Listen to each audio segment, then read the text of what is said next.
Fue una tragedia tan grande que hasta la fecha casi nadie se atreve a hablar de ella. Un silencio pactado entre políticos, empresarios y los medios de la época.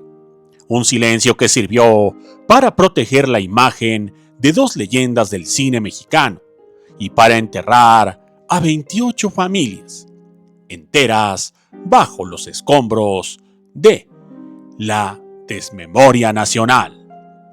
Corría el año de 1957 y el país entero estaba conmovido. La muerte de Pedro Infante en un accidente aéreo, apenas unos meses antes, había dejado a México en luto. El ídolo estaba muerto, pero, como en toda buena historia mexicana, la muerte no fue el final. Fue apenas el inicio de la leyenda. Y como si el destino lo hubiese planeado con cruel precisión, la última película que Pedro Infante dejó grabada antes de partir estaba por estrenarse. Una cinta a la que muchos llamaron en su momento la obra maestra que selló su eternidad. Tizoc, una producción que juntó por primera vez y unió a Pedro Infante con María Félix la Doña, la diosa, la indomable.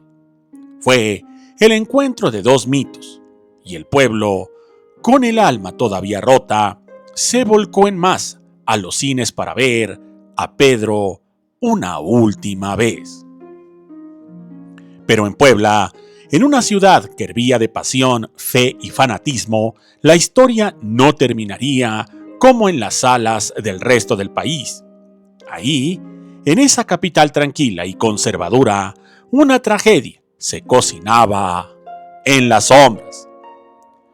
Antes de comenzar, quiero manifestarles que el objetivo de este canal es informarles a través de investigaciones en periódicos, revistas, libros e internet sobre la vida y obra, pero sobre todo aquellos aspectos que por algún infortunio padecieron estos grandes de la farándula, los cuales galardonaron el cine y la televisión mexicana.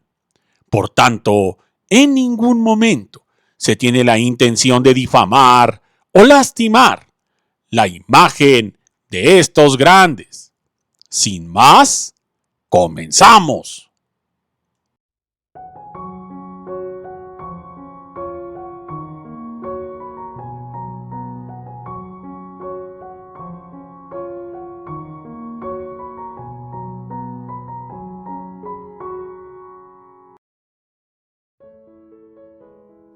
El Cine Victoria, ubicado sobre la calle 3 Poniente, en el corazón del centro histórico de Puebla, era una edificación pequeña y funcional para su época, con capacidad para más de 300 personas.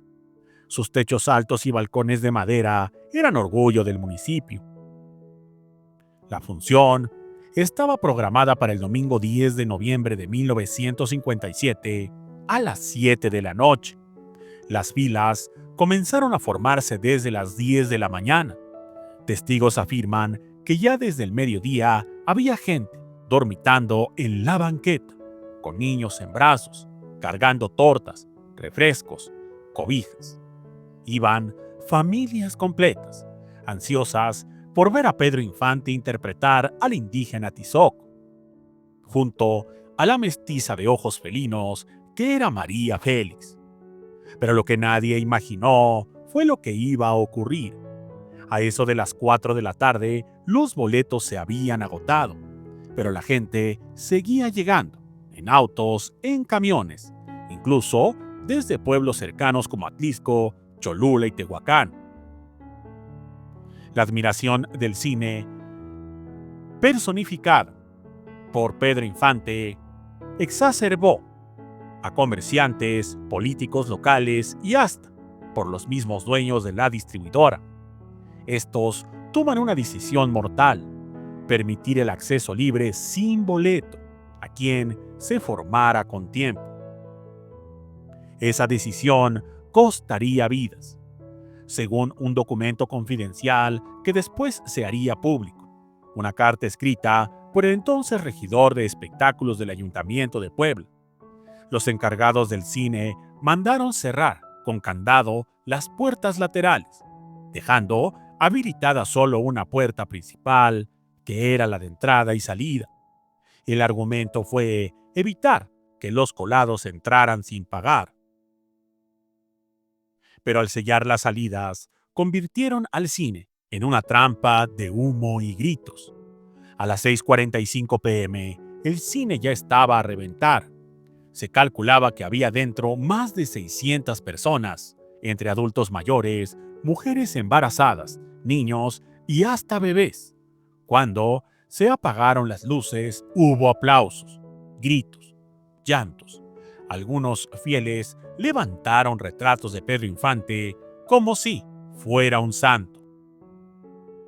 María Félix aparecía en pantalla como una emperatriz, y la emoción era tanta que algunos asistentes se desmayaron de la impresión.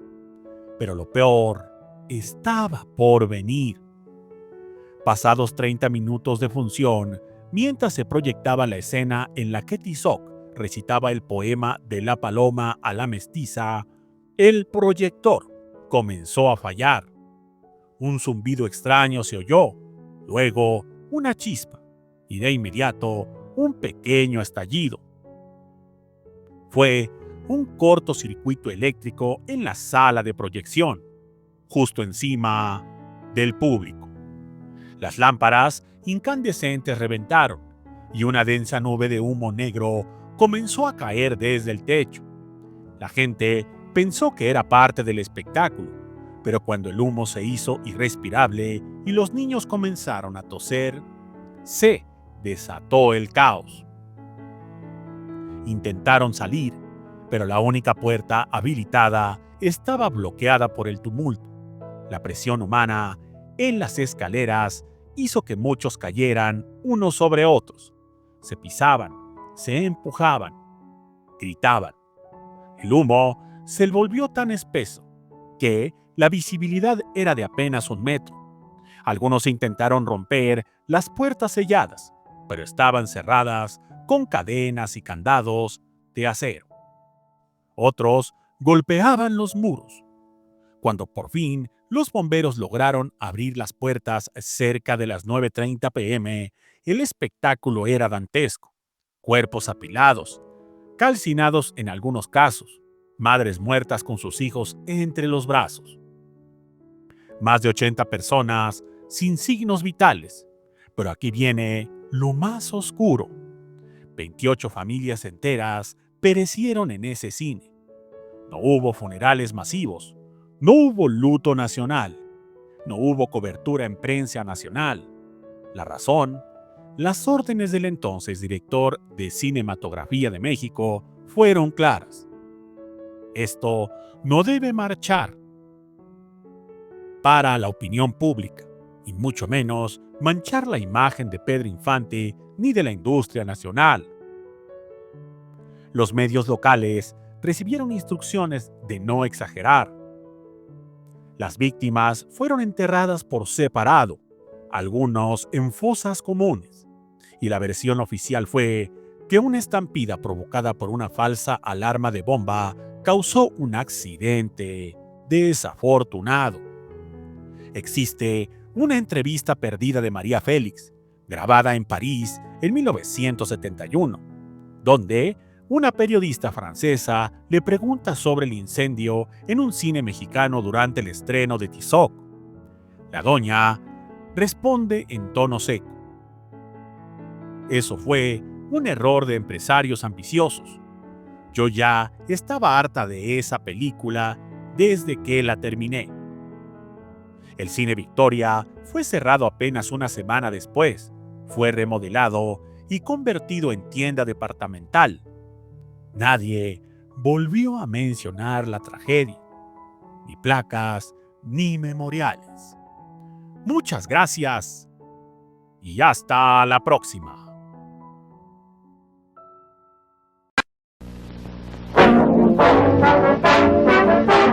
Con permiso, esta es la mía, carta blanca.